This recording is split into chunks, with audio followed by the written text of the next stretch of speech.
പ്രിയപ്പെട്ട വിദ്യാർത്ഥികളെ, ഇന്നത്തെ ക്ലാസ്സിൽ നമ്മൾ ഔട്ട്പുട്ട് ഡിവൈസിനെ പറ്റിയാണ് പഠിക്കാൻ പോവുക. നിങ്ങൾ ചെറിയ ക്ലാസ്സിൽ പഠിച്ചിട്ടുണ്ടല്ലേ ഔട്ട്പുട്ട് ഡിവൈസ് എന്താണെന്ന്. ഔട്ട്പുട്ട് ഡിവൈസ് എന്ന് പറയുന്നത് പ്രത്യേകിച്ച് കമ്പ്യൂട്ടർ പ്രോസസ് ചെയ്യുന്ന ഇൻഫർമേഷൻ തിരികെ യൂസറിന് കൊടുക്കാനായിട്ട് ഉപയോഗിക്കുന്ന ഡിവൈസുകളെ ഒക്കെയാണ് ഔട്ട്പുട്ട് ഡിവൈസ് എന്ന് അറിയപ്പെടുന്നത്. നമുക്ക് ഇന്നത്തെ ക്ലാസ്സിൽ ഈ ഔട്ട്പുട്ട് ചെയ്യാനായിട്ടുള്ള വിവിധ ഡിവൈസുകൾ എന്താണെന്ന് പരിശോധിക്കാം. മുഴുവൻ ഡിവൈസുകളെ പറ്റി നിങ്ങൾ ധാരണയുള്ളതാണെന്ന് എനിക്കറിയാം. എന്നിരുന്നാലും നമുക്ക് ഓരോ ഡിവൈസുകളുമായിട്ടും അവയുടെ പ്രയോജനവും അവയുടെ വർക്കിങ്ങിനെ പറ്റിയും അടിസ്ഥാനമായിട്ടുള്ള കാര്യങ്ങൾ നമുക്ക് മനസ്സിലാക്കാൻ ശ്രമിക്കാം.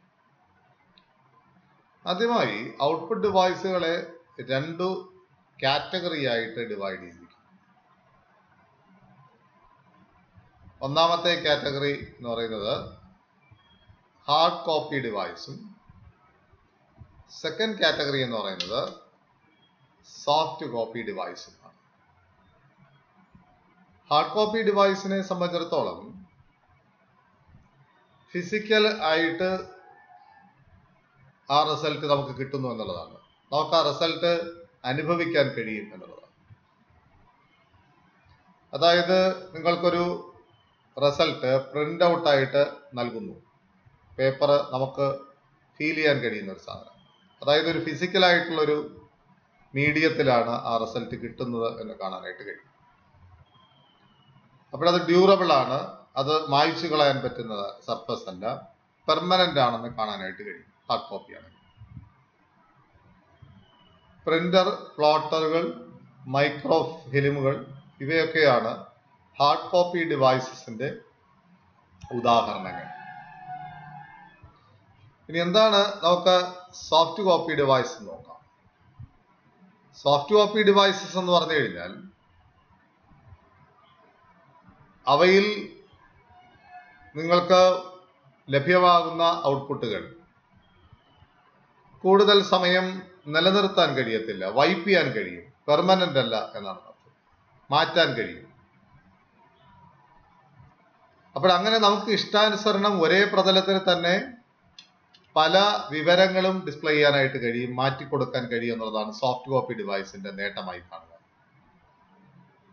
സാധാരണയായി നമ്മൾ ഉപയോഗിക്കുന്ന മോണിറ്ററുകൾ ഒരു സോഫ്റ്റ് കോപ്പി ഡിവൈസിന് ഏറ്റവും നല്ല ഉദാഹരണമാണ്. അവ കൂടാതെ വോയിസ് ആയിട്ട് റെസ്പോൺസ് നൽകുന്ന സിസ്റ്റംസ് ഉണ്ട്, പ്രൊജക്റ്റ് ചെയ്യുന്ന സിസ്റ്റംസ് ഉണ്ട്, ഇലക്ട്രോണിക് ബോർഡുകളുണ്ട്, ഹെഡ്ഫോണുകളുണ്ട്, ഹെഡ്സെറ്റുകളുണ്ട്. ഇവയെല്ലാം തന്നെ സോഫ്റ്റ് കോപ്പി ഡിവൈസിന് ഉദാഹരണങ്ങളായി നമുക്ക് കാണാൻ കഴിയും. ആദ്യമായി നമ്മൾ പറഞ്ഞതിൽ പ്രിന്ററുകൾ എന്താണെന്ന് നോക്കാം. സ്വാഭാവികമായിട്ട് പ്രിന്ററുകൾ എന്ന് പറയുന്നത് പ്രിന്റ് ചെയ്യാനായിട്ട് ഉപയോഗിക്കുന്നതാണ് നമുക്കറിയാം. പല തരത്തിലുള്ള പ്രിന്ററുകൾ നിലവിൽ ഉണ്ട് എന്ന് കാണാൻ കഴിയും. ഓരോ പ്രിന്ററുകളും ഓരോ തരം ടെക്നോളജിയാണ് ഉപയോഗിക്കുന്നത്. ഡോട്ട് മാട്രിക്സ് പ്രിന്ററുകൾ ഉപയോഗിക്കുന്നത് ഏറ്റവും പഴയ പ്രിന്റിംഗ് ടെക്നോളജിയാണ്. അവയ്ക്ക് ഒരു ക്യാരക്ടർ, ഒരു സമയം ഒരു ക്യാരക്ടറെ പ്രിന്റ് ചെയ്യാൻ കഴിയും. ഇവ ക്യാരക്ടറുകളും ഇമേജുകളും ഒക്കെ പ്രിന്റ് ചെയ്യുന്നത് ഡോട്ടുകൾ ഉപയോഗിച്ചാണ്. വിവിധ ഡോട്ടുകൾ പല രീതിയിൽ ക്രമീകരിച്ചാണ് ഓരോ ക്യാരക്ടറുകളും അത് നിർമ്മിച്ചെടുക്കുന്നത്. ഡോട്ട് മാട്രിക്സ് പ്രിന്ററിനെ സ്പീഡിനെ മെഷർ ചെയ്യുന്നത് ക്യാരക്ടർ പെർ സെക്കൻഡ് എന്ന യൂണിറ്റ് ഉപയോഗിച്ചാണ്. അതായത് ഒരു സെക്കൻഡിൽ എത്ര ക്യാരക്ടർ പ്രിന്റ് ചെയ്യാൻ കഴിയുന്നു. ഡോട്ട് മാട്രിക്സ് പ്രിന്റേഴ്സ് അത്ര വിലയുള്ളതല്ല, ഓപ്പറേറ്റിംഗ് കോസ്റ്റും കുറവാണ്. അതായത് ചിലവ് കുറഞ്ഞ സംവിധാനമാണ് ഈ ഡോട്ട് മാട്രിക്സ് പ്രിന്ററുകൾ. പഴയകാലത്ത് ഓഫീസുകളിൽ ഇത്തരം പ്രിന്ററുകൾ മാത്രമേ ഉപയോഗിച്ചിരുന്നുള്ളൂ എന്ന് കാണാൻ കഴിയും.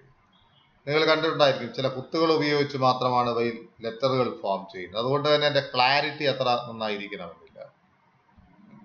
സ്പീഡ് വളരെ കുറവാണ്. രണ്ടു വശങ്ങളിലും ഹോളിട്ട പേപ്പറുകളാണ് സാധാരണ പ്രിന്ററുകളിൽ ഉപയോഗിച്ചിരുന്നത്. എക്സ്പെൻസ് കുറവാണ് എന്നുള്ളതാണ് ഇതിൻ്റെ ഒരു നേട്ടം. അതായത് പ്രിന്റ് ചെയ്യാനായിട്ട് ഇതിനൊരു ഹെഡ് ഉണ്ട്. ആ ഹെഡിനകത്ത് നമ്മളുടെ ഡിജിറ്റൽ ക്ലോക്കിൽ ഡിസ്പ്ലേ ചെയ്യുന്നത് പോലെ പല ഡോട്ടുകളും അതിനകത്ത് എനേബിൾ ചെയ്യാനായിട്ടുള്ള സംവിധാനമുണ്ട്. ഇപ്പൊ ഏത് ക്യാരക്ടറാണോ നമുക്ക് ജനറേറ്റ് ചെയ്യേണ്ടത്, ഇപ്പൊ എ എന്ന് പറയുന്ന ക്യാരക്ടറാണ്, എ ക്യാരക്ടർ എന്ന് പറയുന്ന ക്യാരക്ടറിന്റെ കറസ്പോണ്ടിങ് ആയിട്ടുള്ള സ്ഥലങ്ങളിൽ ഡോട്ടുകൾ കൊടുക്കുകയും ആ ഡോട്ടുകൾ ഒരു റിബണിൽ പ്രസ് ചെയ്യുകയും ആ ഇംപ്രഷൻ അതിന്റെ പുറകിൽ റിബണിന്റെ പുറകിൽ ക്രമീകരിച്ചിരിക്കുന്ന പേപ്പറിൽ ലഭ്യമാകുകയും ചെയ്യുന്ന രീതിയാണ് ഡോട്ട് മാട്രിക്സ് പ്രിന്ററുകൾ പിന്തുടർന്നുകൊണ്ടിരുന്നത്. ഇനി അടുത്തതായി നമുക്ക് ഡെയ്സി വീൽ പ്രിന്ററുകൾ എന്താണെന്ന് നോക്കാം. ഡെയ്സി വീൽ പേരിൽ പറയുന്നത് പോലെ തന്നെ പ്രിന്റ് ഹെഡിൽ യഥാർത്ഥത്തിൽ ഒത്തിരി അധികം പെറ്റൽസ് പോലെ ഒത്തിരി അധികം ക്യാരക്ടേഴ്സ്, യഥാർത്ഥത്തിൽ ടൈപ്പ് റൈറ്റിംഗ് മെഷീൻ ഏകദേശം അതിൻ്റെ ഒരു വകഭേദമാണെന്ന് കാണാനായിട്ട് കഴിയും.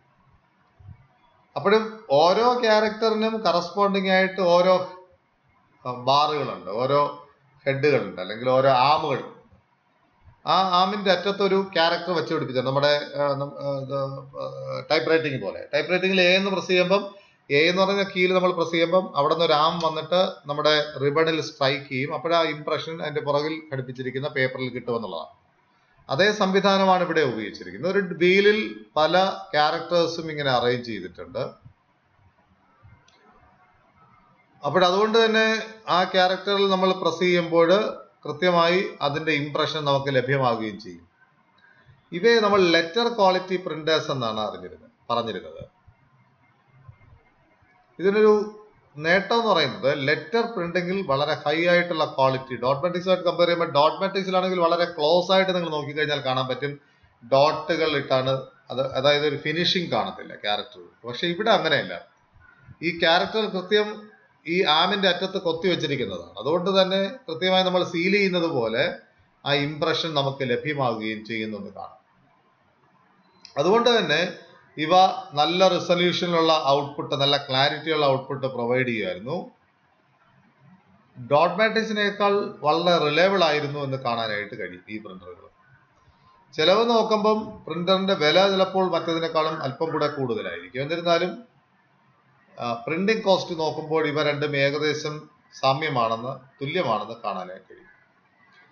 ഇനി ഡ്രം പ്രിന്ററുകളാണ് അടുത്ത പ്രിന്ററുകൾ. ഡ്രം പ്രിന്റർ എന്ന് പറയുന്നത് ഒരു ലൈൻ പ്രിന്റർ ആയിട്ടാണ് കണക്കാക്കുന്നത്. നേരത്തെയൊക്കെ ഒരു ക്യാരക്ടർ ബൈ ക്യാരക്ടർ ആയിട്ട് പ്രിന്റ് ചെയ്യുമെങ്കിൽ ഇവിടെ ഒരു ലൈൻ ഒരുമിച്ച് പ്രിന്റ് ചെയ്യുന്നു എന്ന് കാണാനായിട്ട് കഴിയും. ഡ്രം പ്രിന്റർ നിങ്ങൾ ബാങ്കിലൊക്കെ ചെന്ന് കഴിഞ്ഞാൽ കാണാം, ബാങ്കിലൊക്കെ വയ്ക്കുന്ന സീൽ ഓരോ ദിവസം രാവിലെ ഒരു നീളമുള്ള സീൽ എടുത്തിട്ട് ആ സീലിന്റെ അറ്റത്ത് ഓരോ ഡേറ്റ് അവർക്ക് ഫിക്സ് ചെയ്യാൻ കഴിയും. ഇപ്പൊ ജനുവരി 1 ആണെങ്കിൽ 1/1/2021.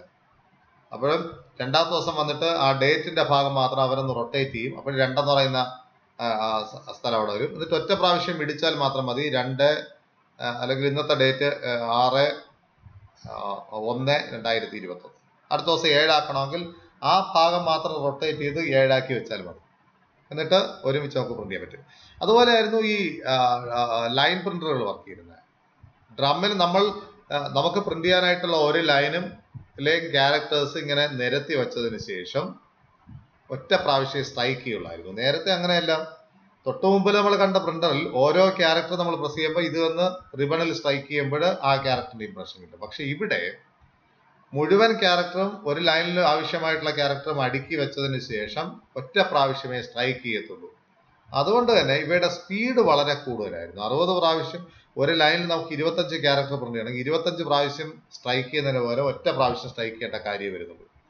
പക്ഷെ ഇവിടെ ഓരോ ക്യാരക്ടറിനും പല സെറ്റ് ക്യാരക്ടേഴ്സ് ഉണ്ടാകണം. എന്നാൽ മാത്രമേ നമുക്ക് ഇത്രയും 25 ക്യാരക്ടേഴ്സ് ഒരേ സമയം പ്രിന്റ് ചെയ്യാൻ പറ്റത്തുള്ളൂ. അതായത് 25 ഒരു ലൈനിലുള്ള എല്ലാ ക്യാരക്ടറും ഒരേ അക്ഷരമാണെങ്കിൽ എ എന്ന് 25 പ്രാവശ്യം പ്രിന്റ് ചെയ്യണമെങ്കിൽ അപ്പോൾ എന്ത് ചെയ്യണം? ഓരോ റൊട്ടേറ്റ് ചെയ്യാനായിട്ടുള്ള ഓരോ റിബണിനകത്തും നമുക്ക് ഇത്തരത്തിലുള്ള ക്യാരക്ടേഴ്സ് വേണം. അപ്പോൾ നേരത്തെ പ്രിന്ററിൽ 26 അക്ഷരങ്ങളും ഒരു പ്രാവശ്യം, അല്ലെങ്കിൽ ക്യാപിറ്റൽ സ്മോൾ ആണെങ്കിൽ 2 പ്രാവശ്യം നമ്മൾ സ്റ്റോർ തയ്യാറാക്കി വെച്ചാൽ മതിയായിരുന്നു. പക്ഷെ ഇവിടെ ഓരോ ആമ്പിലും ഇത്തരത്തിലുള്ള 26 ക്യാരക്ടേഴ്സും പ്രിന്റ് ചെയ്യാനായിട്ടുള്ള സംവിധാനം വേണം. പക്ഷെ ഇവിടുത്തെ ഒരു പ്രശ്നം, പ്രിന്ററിന്റെ വില കൂടുതലാകുന്നു, വിവിധ തരം ഫോണ്ടുകൾ നമുക്ക് ചൂസ് ചെയ്യാനായിട്ട് പറ്റത്തില്ല.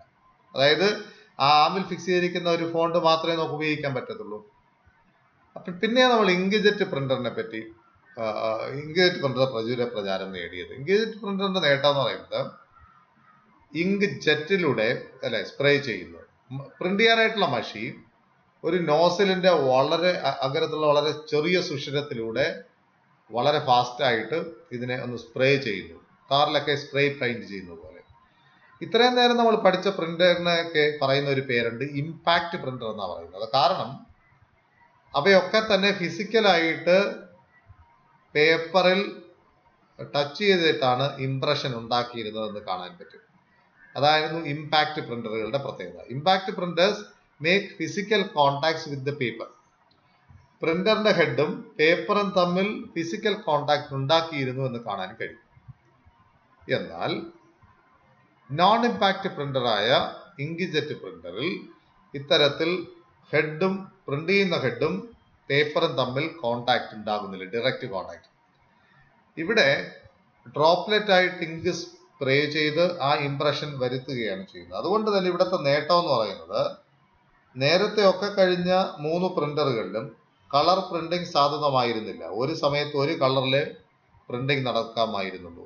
നീലയാണെങ്കിൽ നീല റിബൺ ആക്കണമായിരുന്നു, അല്ലെ? കറുപ്പാണെങ്കിൽ കറുത്ത റിബണായിട്ട് റിബൺ മാറ്റണമായിരുന്നു. ഒരേ സമയം ഒരേ ലൈനിൽ തന്നെ ചുവപ്പും കറുപ്പും വരണമെങ്കിൽ എളുപ്പമായിരുന്നില്ല. അപ്പോഴേ കളർ പ്രിന്റിങ്ങിന് ഒരു സാധ്യത ഉണ്ടായിത്തീർന്നു. എവിടെ മുതൽ? ഇങ്ക്ജെറ്റ് പ്രിന്റർ ഉണ്ടായത് മുതൽ നമുക്ക് ഇഷ്ടമുള്ള കളറിൽ പ്രിന്റ് ചെയ്യാം. ഇവിടെ പ്രത്യേകം തയ്യാറാക്കി വെച്ചിരിക്കുന്ന ക്യാരക്ടറുകളില്ല. അതുകൊണ്ട് തന്നെ ഇഷ്ടമുള്ള ഫോണ്ടിൽ നമുക്ക് പ്രിന്റ് ചെയ്യാൻ കഴിയും. ഇമേജ് ഇഷ്ടമുള്ള രീതിയിൽ പ്രിന്റ് ചെയ്യാം. ക്വാളിറ്റി നന്നായിരുന്നു എന്നൊക്കെയുള്ള മേന്മകൾ എവിടെ ഉണ്ടായിരുന്നു? ഇങ്ക്ജെറ്റ് പ്രിന്ററിൽ ഉണ്ടായിരുന്നു എന്ന് കാണാനായിട്ട് കഴിയും. എന്നാൽ ഇങ്ക്ജെറ്റ് പ്രിന്ററിന് പ്രശ്നങ്ങൾ ഉണ്ടായിരുന്നു എന്നുള്ള ഒരു സംശയമൊന്നുമില്ല. സ്ഥിരം ഉപയോഗിക്കാതിരുന്നാൽ മഷി കട്ട പിടിക്കുമെന്നുള്ളത് കൊണ്ട് തന്നെ പലപ്പോഴും കോസ്റ്റ് കൂടി വന്നുകൊണ്ടിരുന്നത്. കാരണം ഒരു ബോട്ടിൽ ഇങ്ക് മേടിക്കുന്നു, നമ്മൾ പല ദിവസം ഉപയോഗിക്കാതിരിക്കുന്നു, അത് കട്ട പിടിച്ചു പോകുന്നു, കുറച്ച് പേപ്പർ നമ്മൾ പ്രിന്റ് എടുക്കുകയാണെങ്കിൽ വലിയ നഷ്ടങ്ങൾ ഉണ്ടാകേണ്ട ഒരു സാഹചര്യം ഉണ്ടായിരുന്നു. അതുകൊണ്ട് സ്ഥിരം ഉപയോഗിക്കുന്ന പ്രിന്റിംഗ് ആവശ്യമായിട്ട് വരുന്ന ഓഫീസുകളിൽ ഇങ്ക്ജെറ്റ് പ്രിന്റർ വലിയ കുഴപ്പമില്ല എന്ന് കാണാനായിട്ട് കഴിയും. പക്ഷെ ഇവിടെ ഒരു പ്രശ്നം കാണുന്നത്, നമ്മൾ മഷിപ്പേനയും ഡോട്ട് പെന്നും വെച്ച് എഴുതുന്നത് പോലെ, മഷിപ്പേന വെച്ച് എഴുതി കഴിഞ്ഞാൽ അല്പം വെള്ളം വീണ് കഴിഞ്ഞാൽ അത് മഷി പടരാനായിട്ടുള്ള ഒരു സാഹചര്യമുണ്ട്. അപ്പോൾ അത്തരത്തിൽ ഈ പ്രിന്റിങ്ങിലെ ഒരു പ്രശ്നം എന്ന് പറയുന്നത്, അതത്ര പ്രിന്റിംഗ് ക്വാളിറ്റി ഒക്കെ നല്ലതാണെങ്കിലും അത് കൂടുതൽ കാലം സസ്റ്റെയിൻ ചെയ്യുന്നതിൽ ബുദ്ധിമുട്ടുണ്ടായിരുന്നു എന്ന് കാണാനായിട്ട് കഴിയും. ഇതിന്റെ ഒക്കെ പരിഹാരമായിട്ടാണ് ലേസർ പ്രിന്ററുകൾ വന്നത്. ലേസർ പ്രിന്ററുകൾ വന്നപ്പോൾ ഹൈ ക്വാളിറ്റി ആയിട്ടുള്ള ടെക്സ്റ്റും ഇമേജസും പ്രിന്റ് ചെയ്യാനായിട്ട് കഴിയുന്നു. അവയുടെ സ്പീഡ് വളരെ വളരെ ഫാസ്റ്റ് ആയിരുന്നു. മറ്റുള്ള പ്രിന്ററുമായിട്ട് നോക്കുമ്പോൾ ഫോട്ടോ കോപ്പി മെഷീന് ഏകദേശം സമാനമായിരുന്നു ഇവ. അവ വളരെ ഫാസ്റ്റ് ആയിട്ടുള്ള പ്രിന്റിങ്ങിന് സഹായിച്ചിരുന്നു എന്ന് കാണാനായിട്ട് കഴിയും. ലേസർ പ്രിന്ററുകൾക്ക് വളരെ ഹൈ റിസൊല്യൂഷൻ പ്രിന്റ് ചെയ്യാൻ പറ്റുമായിരുന്നു. തുടക്ക കാലഘട്ടത്തിൽ ബ്ലാക്ക് ആൻഡ് വൈറ്റ് പ്രിന്റിംഗ് മാത്രമേ ഉണ്ടായിരുന്നുള്ളൂ എങ്കിലും ഇപ്പോഴും നമുക്ക് കളർ ഉപയോഗിച്ചുള്ള ലേസർ പ്രിന്റിംഗും വരുന്നു. ഇവിടെ പ്രത്യേകത എന്ന് പറയുന്നത്, ഇതിനെയും നമുക്ക് നോൺ ഇമ്പാക്ട് പ്രിന്റർ എന്ന് പറയാനായിട്ട് കഴിയും. കാരണം ഇതും പേപ്പറുമായിട്ട് ഫിസിക്കലായിട്ട് ഹെഡ് ടച്ച് ചെയ്യുന്നില്ല. അതൊക്കെ സംഭവിക്കുന്നത് ഇത്രയേ ഉള്ളൂ, പ്രിന്റിങ്ങിന് ആവശ്യമായിട്ടുള്ള ടോണർ എന്ന് പറഞ്ഞു കഴിഞ്ഞാൽ കാർബൺ പൗഡർ എന്ന് പറയാനായിട്ട് കഴിയും. ആ പൗഡർ എന്ത് ചെയ്യുന്നു? കാർബൺ പൗഡർ പേപ്പറിന് പുറത്ത് ഇങ്ങനെ സ്പ്രെഡ് ചെയ്യുകയും ആ സ്പ്രെഡ് ചെയ്യുന്ന കാർബൺ ഡ്രോപ്ലെറ്റ് വളരെ ഹൈ ആയിട്ടുള്ള ടെമ്പറേച്ചറിൽ ഫ്യൂസ് ചെയ്ത് ഈ പേപ്പറുമായിട്ട് മിക്സ് ചെയ്യുകയാണ് ചെയ്തിരുന്നത് എന്ന് കാണാനായിട്ട് കഴിയും. അപ്പോൾ അതുകൊണ്ട് തന്നെ ഇത് ക്വാളിറ്റിയുള്ള പ്രിന്റിംഗ് ആയിരുന്നു, സസ്റ്റൈൻ ചെയ്യുന്ന പ്രിന്റിംഗ് ആയിരുന്നു. പ്രിന്ററിന്റെ കോസ്റ്റ് അല്പം കൂടുതലായിരുന്നുവെങ്കിലും നല്ല ക്വാളിറ്റിയുള്ള റെസൊല്യൂഷനുള്ള പ്രിന്റിങ്ങിന് സഹായമായിരുന്നു എന്ന് കാണാനായിട്ട് കഴിയും. പിന്നെ വരുന്നു ഹൈഡ്ര പ്രിന്റർ. അതിന് പറയുന്നത് ഹൈബ്രിഡ് ഡോക്യുമെന്റ് റീപ്രൊഡക്ഷൻ അപ്പാരറ്റസ് എന്നാണ് പറയുന്നത്. ഹൈഡ്ര പ്രിന്റർ ആ വാക്കിൽ നമുക്ക് തന്നെ അറിയാം. ഹൈബ്രിഡ് എന്ന് പറഞ്ഞു കഴിഞ്ഞാൽ ഒന്നിലധികം. ഈ പ്രിന്ററിന്റെ പ്രത്യേകത, ഇത് പ്രിന്റർ മാത്രമായിരുന്നില്ല, മറ്റു പല സജ്ജീകരണങ്ങളുടെയും ഒരു കോമ്പിനേഷൻ ആയിരുന്നു ഹൈഡ്ര പ്രിന്റർ എന്ന് കാണാനായിട്ട് കഴിയും. ഇവയിൽ പ്രിന്ററുകൾ ഉണ്ടായിരുന്നു, സ്കാൻ ചെയ്യാനായിട്ട് ഫെസിലിറ്റി ഉണ്ടായിരുന്നു, ഫോട്ടോ കോപ്പി എടുക്കാനായിട്ടുള്ള ഫെസിലിറ്റി ഉണ്ട്, ഫാക്സ് മെഷീൻ, ഫാക്സ് ചെയ്യാനായിട്ടുള്ള സംവിധാനങ്ങൾ ഉണ്ടായിരുന്നു, കളർ പ്രിന്റിങ്ങിനുള്ള സംവിധാനങ്ങൾ ഉണ്ടായിരുന്നു അല്ലെ. അപ്പോൾ അങ്ങനെയൊക്കെ നോക്കിക്കഴിഞ്ഞാൽ ഈ ഹൈഡ്ര എന്ന് പറയുന്ന പ്രിന്ററുകളിൽ നമ്മൾ നേരത്തെ പറഞ്ഞ പല സംവിധാനങ്ങളും ഒരുമിച്ച് ചേർന്ന് ഒറ്റ യൂണിറ്റായി നൽകിയിരുന്നു എന്ന് കാണാൻ കഴിയും. അതുകൊണ്ടാണ് ഇതിനെ ഹൈബ്രിഡ് എന്നറിയപ്പെടുന്നത്. പല കാര്യങ്ങൾ നമുക്ക് ഒരുമിച്ച് ചെയ്തെടുക്കാൻ കഴിഞ്ഞിരുന്നു എന്നുള്ളതാണ് ഈ ഹൈബ്രിഡ് പ്രിന്ററുകളുടെ നേട്ടമായിട്ട് കണക്കാക്കുന്നത്. ഇപ്പോൾ നമ്മൾ വിചാരിക്കുന്നത് പോലെയല്ല. നമ്മൾ പലതരം ഡിവൈസുകളെ പറ്റി പറഞ്ഞു, പ്രത്യേകിച്ച് ഹാർഡ് കോപ്പി ഡിവൈസുകളെ പറ്റി പറഞ്ഞു. ആദ്യം നമ്മൾ പറഞ്ഞത് ഡോട്ട് മാട്രിക്സ് പ്രിന്ററുകളെ പറ്റിയായിരുന്നു. പിന്നെ നമ്മൾ ഡെയ്സി വീൽ പ്രിന്ററുകളെ പറ്റി പറഞ്ഞു, ഡ്രം പ്രിന്ററുകളിൽ എത്തി. അവസാനം നമ്മൾ ഇങ്ക് ജെറ്റും ലേസർ പ്രിന്ററുകളും പറഞ്ഞു. ഇതിനിടയിൽ പറഞ്ഞു പോയ ഒരു കാര്യമാണ് ഇമ്പാക്റ്റും നോൺ ഇമ്പാക്റ്റും പ്രിന്ററുകളുടെ പ്രത്യേകത. അവസാനം നമ്മൾ ഇവയുടെ പല വകഭേദങ്ങളും ചേർന്ന് സ്കാനറും പ്രിന്ററും ഒക്കെ ഒരുമിച്ച് വരുന്ന ഹൈഡ്ര പ്രിന്ററുകളെ പറ്റിയും പരിചയപ്പെട്ടു. നമുക്ക് വരുന്ന ക്ലാസ്സുകളിൽ ബാക്കിയുള്ള ഔട്ട്പുട്ട് ഡിവൈസിനെ പറ്റി കൂടെ നമുക്ക് പറയാനായിട്ട് ശ്രമിക്കാം. എനിക്ക് തോന്നുന്നത് ഒരു ഡിവൈസ് കൂടെ പറഞ്ഞിട്ട്, പ്ലോട്ടേഴ്സ് കൂടെ പറഞ്ഞിട്ട് നമുക്ക് ഇന്നത്തെ ക്ലാസ് അവസാനിപ്പിക്കാം എന്നാണ് ഞാൻ ആഗ്രഹിക്കുന്നത്. നമുക്ക് പ്ലോട്ടറുകൾ എന്താണെന്ന് കൂടെ ഒന്ന് പരിചയപ്പെടാം. പ്ലോട്ടറുകൾ എന്ന് പറയുന്നത്, നമ്മൾ ഇത്രയും നേരം പറഞ്ഞത് ടെക്സ്റ്റും ഇമേജും പ്രിന്റ് ചെയ്യാൻ പറ്റുന്ന മെഷീനുകളായിരുന്നുവെങ്കിൽ, ഈ പ്ലോട്ടറുകളുടെ പ്രത്യേകത, നമുക്ക് വലിയൊരു ഡിസൈൻ വരയ്ക്കണം, ഒരു ഒരു ബിൽഡിങ്ങിന്റെ പ്ലാൻ വരയ്ക്കണം വലിയ പേപ്പറിൽ. അപ്പോൾ അത്തരത്തിലുള്ള ഫെസിലിറ്റി ഒന്നും നമ്മളുടെ ഇത്തരം ഡിസ്കസ് ചെയ്ത പ്രിന്ററുകളിലില്ലായിരുന്നു. ലിമിറ്റഡ് ആയിട്ടുള്ള A4 സൈസ് പ്രിന്റ് ചെയ്യാനായിട്ട് കഴിയുന്ന, ടെക്സ്റ്റ് പ്രിന്റ് ചെയ്യാനും ഇമേജും ഒക്കെ പ്രിന്റ് ചെയ്യാൻ കഴിയുന്ന, ചെറിയ കാര്യങ്ങളൊക്കെ ചെയ്യാൻ കഴിയുന്ന സംവിധാനങ്ങളായിരുന്നു പ്രിന്ററുകൾ. പക്ഷെ നമുക്കൊരു ആവശ്യകത വന്നു. വലിയ മാപ്പുകൾ, അത്തരത്തിലുള്ള ഡയഗ്രാംസ് ഒക്കെ പ്രിന്റ് ചെയ്യേണ്ടി വരുന്ന സാഹചര്യത്തിൽ നമ്മൾ ഡിപ്പെൻഡ് ചെയ്യുന്നതാണ് പ്ലോട്ടറുകൾ എന്ന് പറയുന്നത്. പ്ലോട്ടറുകൾ എന്ന് പറയുന്നത് വരയ്ക്കാൻ വേണ്ടി മാത്രം ഉപയോഗിക്കുന്നതാണ്. പെൻ ബേസ്ഡ് ആയിട്ടുള്ള ഒരു ഔട്ട്പുട്ട് ഡിവൈസ് ആണ്. ഗ്രാഫിക്സ് അല്ലെ, ഇമേജസോ ഗ്രാഫിക്സും ക്രിയേറ്റ് ചെയ്യാൻ വേണ്ടി അല്ലെ പല ലൈനുകൾ ഉപയോഗിച്ച്, ലൈൻസ് ഉപയോഗിച്ച് അത്തരത്തിലുള്ള ഇമേജുകൾ ക്രിയേറ്റ് ചെയ്യാൻ വേണ്ടി, വരയ്ക്കാൻ വേണ്ടിയാണ് ഇത് ഉപയോഗിച്ചിരുന്നത്. ഇത് ഹൈ റെസൊല്യൂഷൻ ആയിട്ടുള്ള charts, graph, blue prints, maps, circuit diagram, അതുപോലുള്ള എല്ലാ ഡയഗ്രാംസ് ഉപയോഗിക്കാനായിട്ട് നമുക്ക് ഈ പ്ലോട്ടറുകൾ സഹായകമായിരുന്നു എന്ന് കാണാൻ കഴിയും. ഇത് ലൈൻസുകൾ ഉപയോഗിച്ച്, ലൈനുകൾ ജോയിൻ ചെയ്താണ് ഇമേജുകൾ സൃഷ്ടിച്ചിരുന്നത്. അപ്പോൾ ഞാൻ പറഞ്ഞതുപോലെ തന്നെ ഇതിന് പേപ്പറുകൾ ഫീഡ് ചെയ്യാനായിട്ടുള്ള സ്ഥലം ഉണ്ടാകും. പിന്നെ നമുക്ക് വരയ്ക്കാനായിട്ട് പെൻ ഘടിപ്പിച്ചിരിക്കുന്ന സ്ഥലം ഉണ്ടാകും. ആ പെൻ പല ലൈനുകളും വരച്ച് ആ ലൈൻസ് ജോയിൻ ചെയ്ത് നമ്മൾ ഈ പറഞ്ഞതുപോലെയുള്ള ഡയഗ്രങ്ങൾ ഉണ്ടാക്കുവാനായിട്ട് അവ പ്രയോജനപ്പെടുത്തിയിരുന്നു എന്ന് കാണാനായിട്ട് കഴിയും. അപ്പോൾ ഇന്നത്തെ ക്ലാസ് ഞാനിവിടെ അവസാനിപ്പിക്കാനായിട്ട് പോകുന്നു. പ്രിന്ററുകളും പ്ലോട്ടറുകളുമാണ് പഠിച്ചത്.